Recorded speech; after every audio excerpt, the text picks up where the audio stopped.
buenas noches. Finalmente se llevaron a cabo las elecciones del Poder Judicial, donde se eligieron ministros, magistrados y jueces a nivel federal mediante el voto popular. Este proceso electoral le costó a los mexicanos varios miles de millones de pesos y la participación ciudadana fue, según el Instituto Nacional Electoral, calcula entre el 12.57 y el 13.32%. Vamos a ponerlo en 13%, según informó la consejera presidenta del INE, Guadalupe Tadei. Y para hablar de estas votaciones, de lo que implica, de las primeras reacciones, desde luego, tanto de la presidenta, de la oposición, en fin, mucho de qué hablar sobre este evento que va a marcar, sin lugar a dudas, al Poder Judicial y al régimen político mexicano. Saludo a Javier Tello. Javier, buenas noches. Leo, buenas noches. Ana Laura Magaloni. Hola, Ana, Leo, buenas noches. Chucho Silva Herzog Márquez. Hola. Chucho. Leo. Y Blanca Heredia. Blanca, hola, ¿qué tal? Buenas noches. ¿Qué decir, Ana Laura, de estas elecciones? Pues no hubo sorpresas, ¿no? No hubo sorpresas. No hubo sorpresas. O sea, sí, de entrada sí se esperaba que era una elección con baja participación. Sí. Eso lo sabíamos de Bolivia, ¿no? Sí. Que donde inclusive el voto es obligatorio, pero cuando van y se enfrentan a las boletas judiciales, 60%, 70% anula el voto. O sea, no es una elección, la de jueces, que jala demasiado al electorado. En el caso de México, y ojalá nos ayude esta experiencia, la boleta era extraordinariamente complicada. O sea, enfrentarte a una boleta con tantos nombres de gente desconocida, esta idea de abruptamente tratar de sustituir a todo el Poder Judicial Federal, ahorita la mitad, y 17 entidades federativas, si pudieran aprender una lección, es que así no se renueva. O sea, ya no estamos discutiendo si debe de ser, yo no estoy de acuerdo con que sea por voto popular, pero si eliges ese camino, no te atasques. No hagas una boleta de ese tamaño, porque lo único que haces es generar esto, apatía, desorden. Hay cuántas declaraciones hay de no fui porque no entendía cómo llenar esa boleta, y creo que lo resaltamos desde el primer día que empezó este proceso. Totalmente. Que esa boleta no se entendía, que eran demasiados nombres, que era imposible.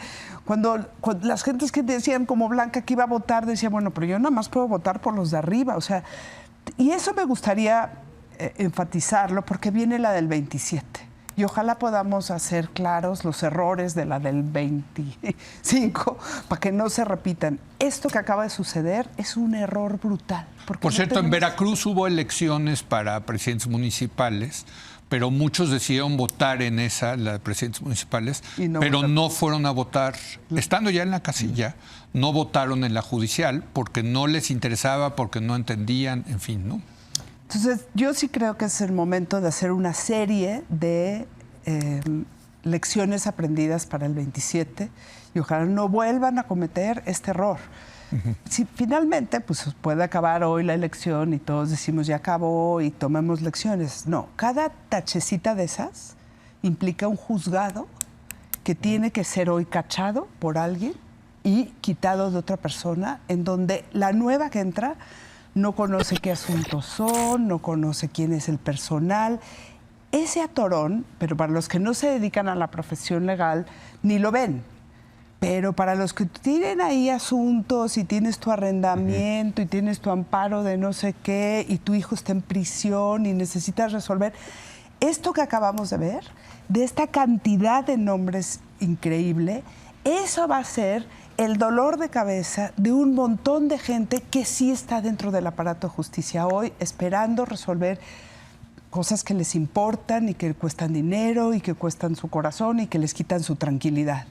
Eso es lo más injusto de esto. O sea, que hacerlo mal es impactar de una manera brutal la certidumbre jurídica de las personas y la predictibilidad de una maquinaria judicial que ya no funcionaba bien, que es súper complicada. Bueno, ahorita ya le subimos cinco niveles a la complejidad, porque de esto viene, o sea, yo nada más quiero ver el traspaso de estafeta de toda esta gente que ni conocemos, ni atrajo al electorado para para ver qué va a pasar en los siguientes 2 años con estos casos. Y a mí me gustaría aprender las lecciones para no ser tan radicales en el 27. Tú dices, Ana Laura, que se hizo mal. Yo creo que se hizo muy bien. Yo creo que fue un exitazo la elección para el objetivo que buscaba el grupo gobernante, el grupo morenista, que es, 1, defenestrar al Poder Judicial existente y 2, apropiarse del Poder Judicial de aquí en adelante. ¿Quién sabe de cuántos te apropies o no? No, o sea, bueno, ni siquiera, sí, ya sabemos. ¿Quién es que sabe? Sí. Quizá en la corte lo tengas, pero ¿quién es el juzgado de distrito? En la corte, de los que van, ahorita vamos a hablar de los resultados, pero de los 9 que probablemente van a ser los nuevos ministros, ¿no? Todos aparecían en el acordeón de Morena. O sea, son los ministros del acordeón. A mí me parece fácil controlar arriba. Me parece súper difícil controlar juez de distrito, juez de competencia, tribunal colegiado en materia mercantil. O sea, eso me parece que de entrada se quedó suelto. Porque el acordeón no te da para tanto. O sea, ¿cuánta gente no sé, vamos a ver. Vamos a ver. O sea, es empírica. Yo estoy diciendo empíricamente lo que vemos, que tenemos resultados de ministros. No, de la corte lo que quería Morena le salió. No sé hacia abajo, vamos a ver. Eso es mi pregunta. Mi argumento es hacia abajo. Exacto.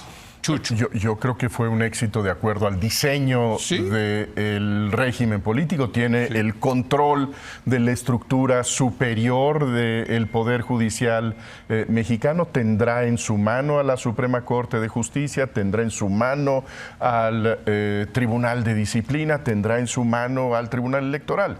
Sí. Coincido con Ana Laura que abajo lo que habrá será desorden, que no va a fomentar una estructura vertical como muchos están pensando, de que hay una línea y una cadena desde la presidencia de la República hasta el último tribunal. Creo que lo que va a fomentar es mucho mayor caos, anarquía, desorden, imprevisibilidad de lo que hay en el orden judicial. Ahora, no veo yo ninguna disposición a aprender la lección. Lo que oímos de la presidenta de la República es que esta fue una elección ejemplar. Maravillosa, la llamó. Maravillosa. Sí. El 87% de los posibles electores dijo, no me interesa este proceso, y para la presidenta Sheinbaum esto fue casi hermoso. Bueno, esperabas algo distinto, la verdad, Chucho.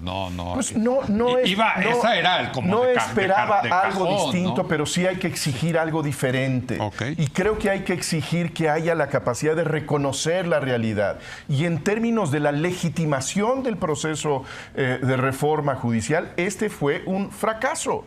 Es una manera de exhibir que este discurso del gran mandato por la reforma judicial no tenía sustento.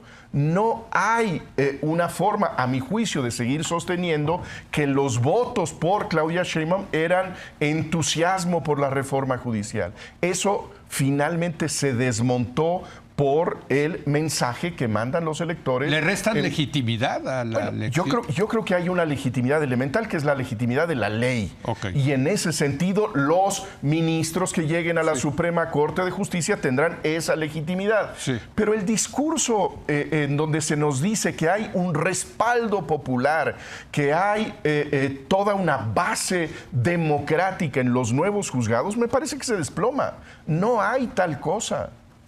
Javier, tú sí fuiste a votar, por En efecto, yo sí fui, fui a votar con mi cachucha de ciudadano. Veía una lógica electoral para votar.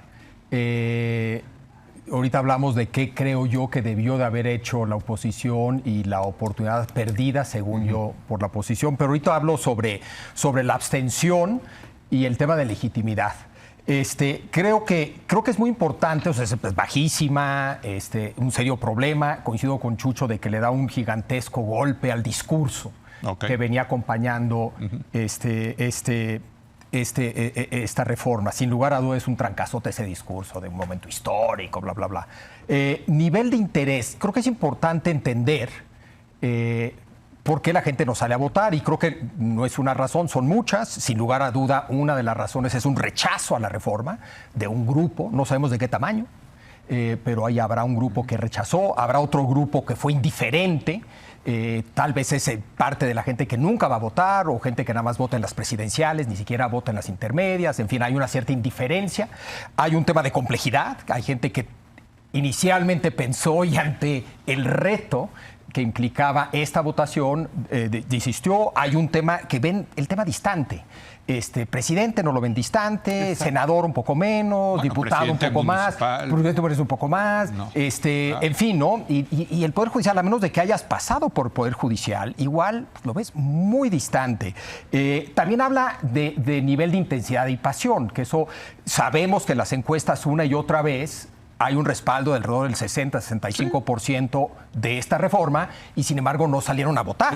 Entonces, pues es algo que sí están de acuerdo, pero no genera ninguna pasión, ninguna intensidad. En cuanto a legitimidad, yo creo que la legitimidad de cualquier de los poderes, pero en particular el Poder Judicial, viene de varios lados, ¿no? Viene del perfil de los integrantes, quiénes son, cuál es su carrera, qué estudiaron, etcétera, etcétera. Viene del proceso de hacer justicia, qué tan transparente, qué tan accesible es para cualquier ciudadano, etcétera. Viene de los resultados de ese proceso, la sensación de que se hace o no se hace justicia, de que se escucha o no se escuchan las partes. Y viene también, yo diría, en última instancia, lo menos relevante para darle legitimidad a tu Poder Judicial es quién los designa, ¿no? No es que no sea relevante.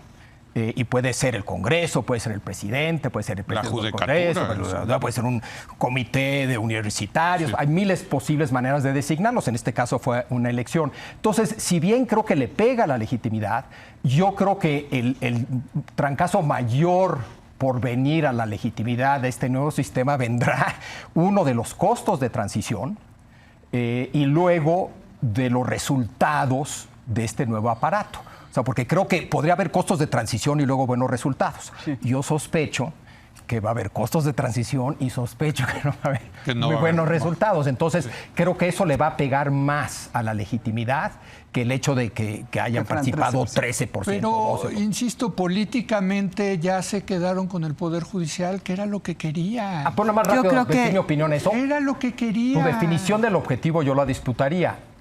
Precisamente mi crítica a la reforma judicial es que, dado su objetivo, esta no era la mejor solución. Bueno, pero quizá hubiera habido mejores soluciones, pero el objetivo era, tenemos el Ejecutivo, tenemos el Legislativo, vamos por el Judicial, que además tuvo la osadía de desafiar a nuestro presidente anterior. No es además. Bueno, no es además, es parte del argumento. No es parte, es la razón de fondo. El señor es la razón de fondo por la cual el expresidente López Obrador... Y vamos a traer a los nuestros. No es que vamos a controlar una mayoría, van a controlar a todos. Pero a mí me parece que a mí me ayuda a entender esto. Blanca, tú que también el asunto, efectivamente, del Poder Judicial en general en dos aspectos. Y para el caso mexicano, especialmente...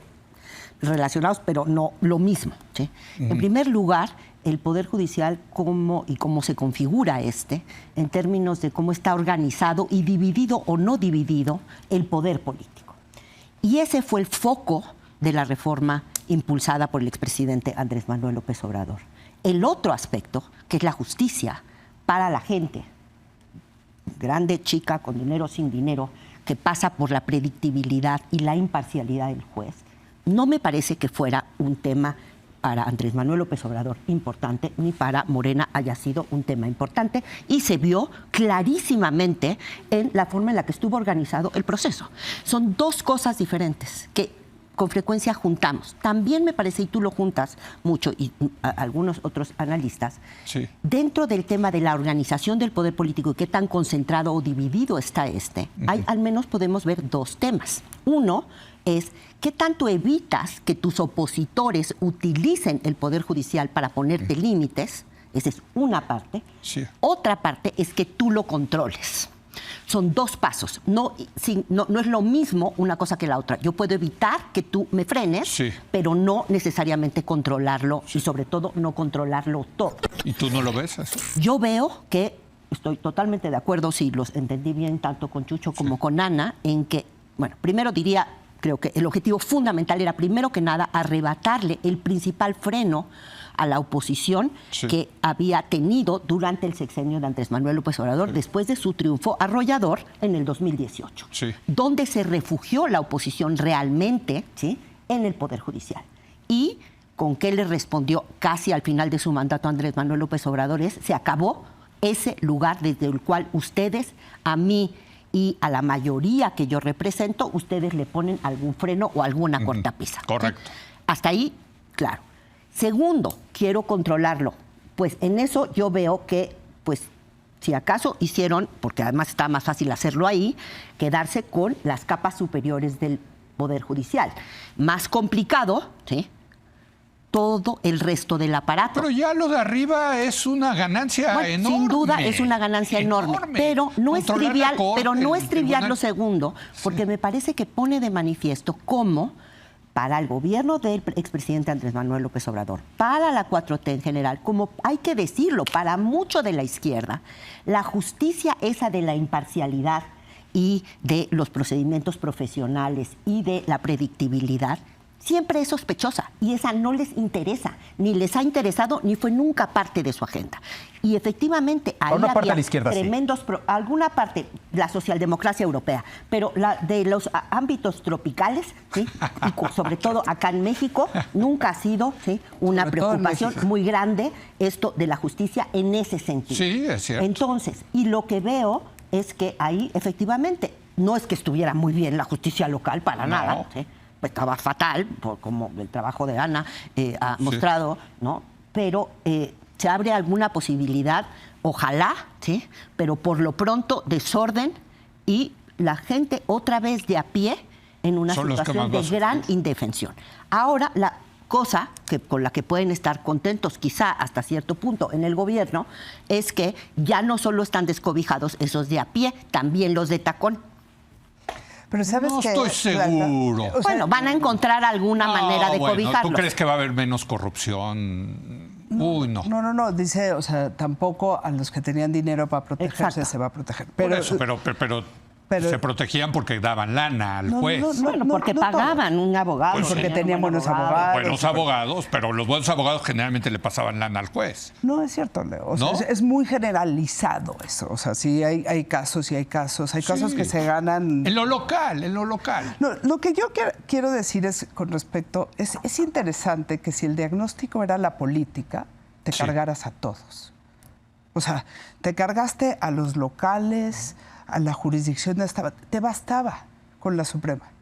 Y ya te faltaba un voto para controlar la Suprema. Entonces, o sea, claramente ellos, o sea, sí entiendo que como a Trump le está pasando, el Poder Judicial no es tantas las decisiones en contra, sino que te suspende actos. Te suspende las cosas y te hace más difícil. Te hace más difícil. Pero no creas que fueron tantos casos ganados, ¿eh? O sea, a la hora de la hora hay un montón de cosas que ganó el gobierno. Muchísimas. Lo que quiero decir es que te suspenden los actos reclamados como a Trump y vas con mucha más dificultad. Pero si solamente ese era el problema, ¿por qué te cargaste a todo lo local? Porque, a ver, contesta. ¿Y por qué te cargaste a toda la estructura judicial del país? ¿Cuál es tu hipótesis? Cuando 90% de esa estructura no tiene que ver con ese juego político. A mí, te digo la verdad, creo que hay una parte de ignorancia de qué hace el Poder Judicial y de qué sirve el Poder Judicial.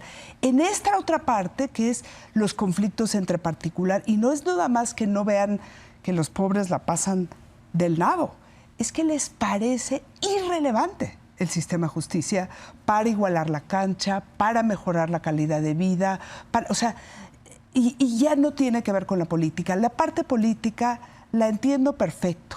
Porque es ideológica y es ideológica y con haber hecho la sustitución de la Suprema Corte y mandar a votos eso, hubieras dejado el quehacer cotidiano. O sea, ninguna reforma de justicia tiene Morena.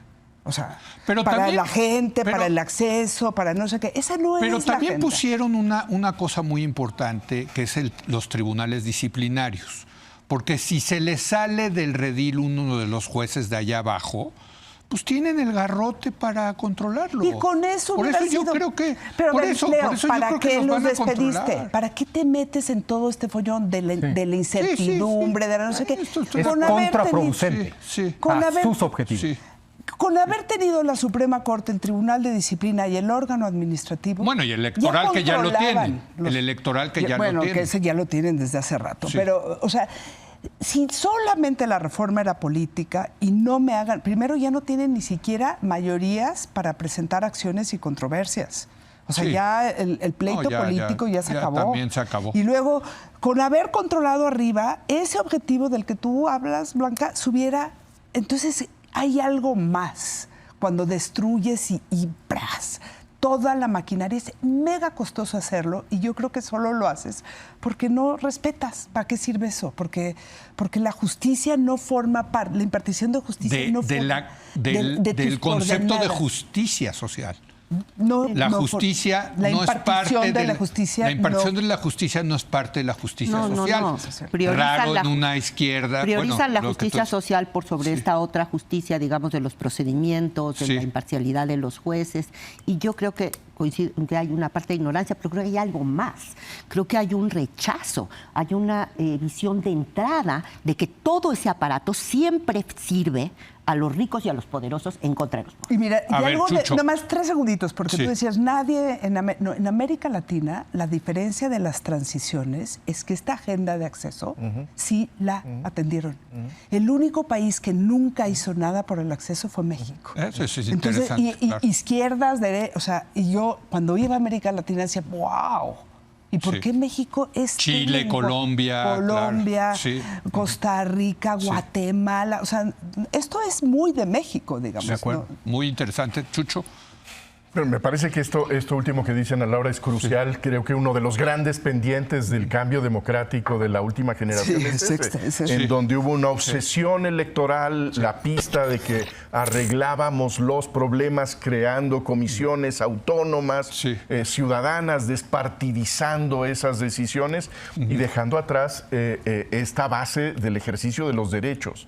Exacto. Ahora, yo creo que hay esta reforma tiene que ver con la ignorancia, en donde no solamente no hay conocimiento, sino ni siquiera hay interés por conocer, que es la ignorancia con la soberbia de quien está pretendiendo una transformación revolucionaria. Es decir, es una reforma que no es reformista, sino que es un cambio que tiene mucho de revolucionario auténticamente, en donde lo que hay que hacer es empezar desde una hoja en blanco, porque de acuerdo al discurso oficial, todo lo anterior no es que esté mal, está podrido. Lo que hay que hacer es quemar todo lo que hay ahora para empezar la siembra de algo que va a ser puro, noble, correcto, a partir de el bautismo de la elección. Interesante que popular. no se metieran con fiscalías, ¿no?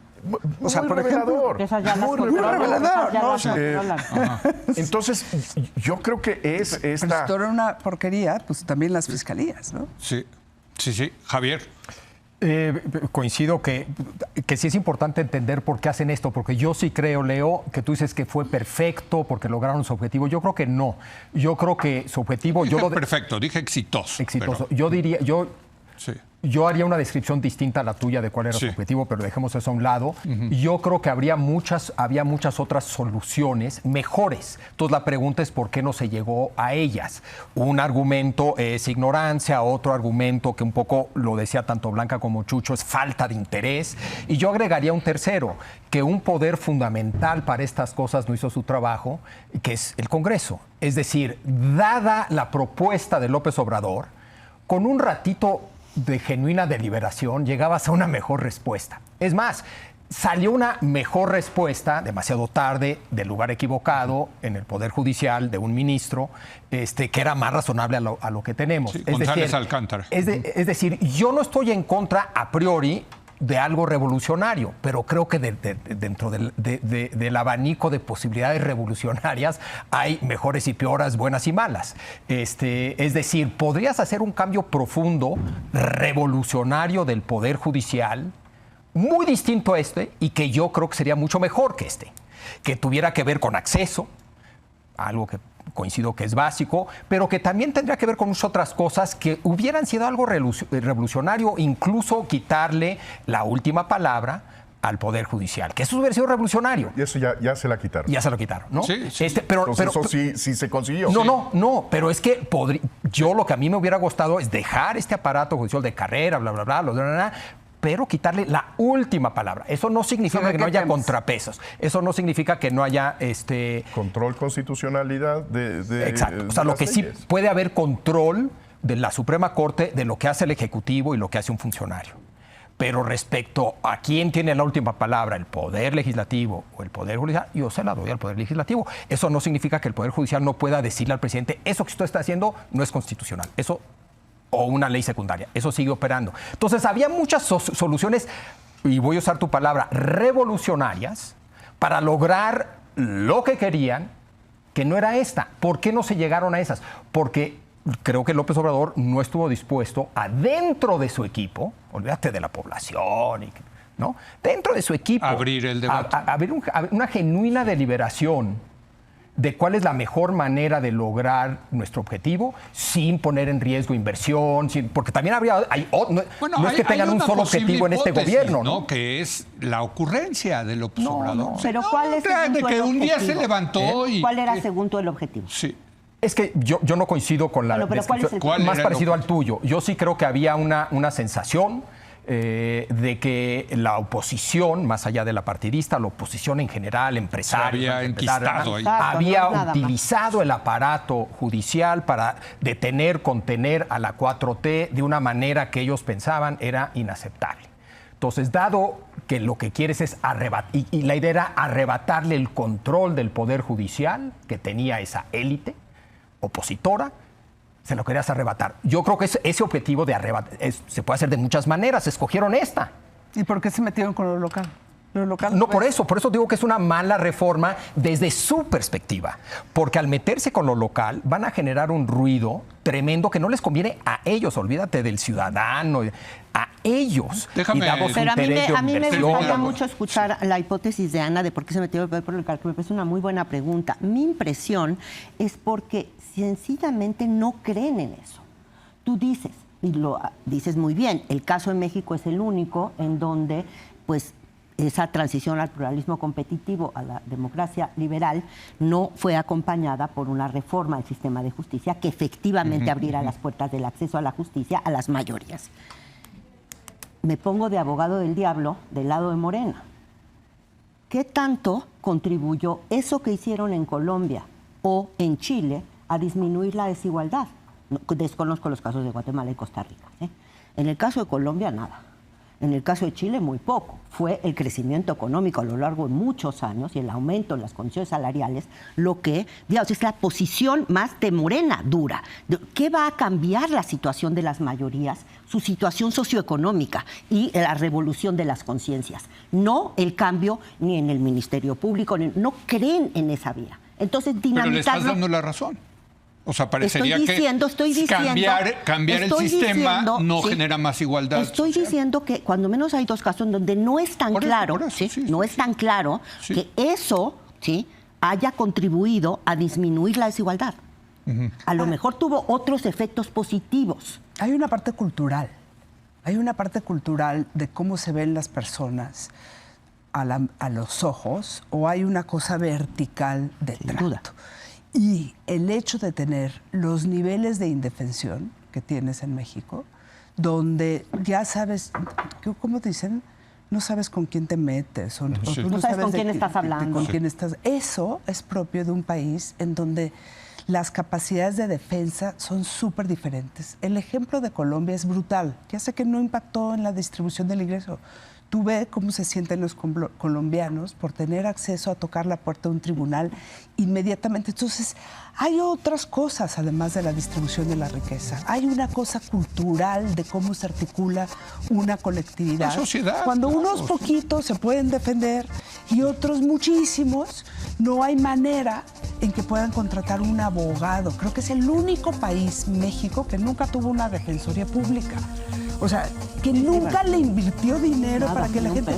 Y es una defensa de los individuos. No es como te cobija el poder en las mayorías, por pertenecer a un sindicato, por estar asociado a Morena. No. Es cómo te defiendes tú individualmente frente al abuso de otro. Y eso me parece que genera dos tipos de sociedades. Los que son profundamente indefensos, no te queda otra más que bajar la cabeza. Y eso es un orden explosivo, violento y brutal. Bueno, vamos a hacer una breve pausa y regresamos. Vamos a seguir con este tema un ratito más porque pues, las implicaciones de esta reforma judicial van a ser muy importantes para nuestro país. Regresamos.